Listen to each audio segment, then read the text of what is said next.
Hi everyone! Sa video na ito, i-share ko lang sa inyo itong aking Syngonium plants.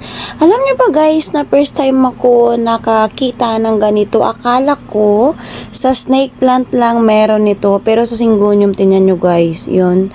Yung puti-puti na yan, mayroon din sa snake plant yan. First time ko lang talaga nakita na sa Syngonium pala ay meron. Pink pala guys yung variegated nitong Syngonium ko, at ito namatay kasi yung pinaka mother plant niya, kaya ito yung cuttings na successful nga naman na nabuhay. So inisip ko na lang guys na i-cut ko na lang siya dahil nga ayan para mabulok na talaga siya. Pero ang gagawin ko dito guys is tatanggalan ko lang to ng dahon kasi tutubo pa naman ulit yan ang sobrang dali naman kasi alagaan ni Syngonium.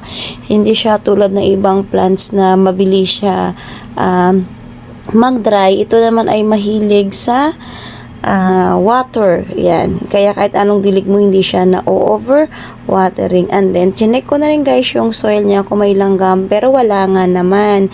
So, naisipan kong ibalik ko siya, pero hugasan ko pala muna guys, kasi nga, baka maghawa-hawa nga naman siya. Meron pala guys, baking soda yung tubig na ginamit ko, dahil ganito din ginagamit ko sa mga snake plant ko, kapag nagkaroon ng fungus. I'm not sure guys kung fungus din yung tawag dito pero same na same talaga sila ng sakit sa snake plant ko. Hindi nga siya basta matanggal ng kamay lang, kaya naisipan ko ang gamitan ng toothbrush. Ayan, dandahan lang guys kasi nga napunit na, nagigil nga naman ako, kaya na hard ko siya ng pagkuskus. Dahil nga guys, sobrang maalaga ako sa halaman at nalulungkot talaga ako all the time na nagda-dry yung mga plants ko, kaya kahit sobrang busy ako, talagang binibigyan ko ng time para i-check talaga sila. Ayan, tinotbrush ko na rin guys yung kanyang stem to sure talaga na mawala nga. Ang hirap pa naman linisin guys kasi kapit na nga. Ibabad ko nga sana siya sa tubig, kaya lang naisipan ko baka makalimutan ko nga sa dami kong ginagawa.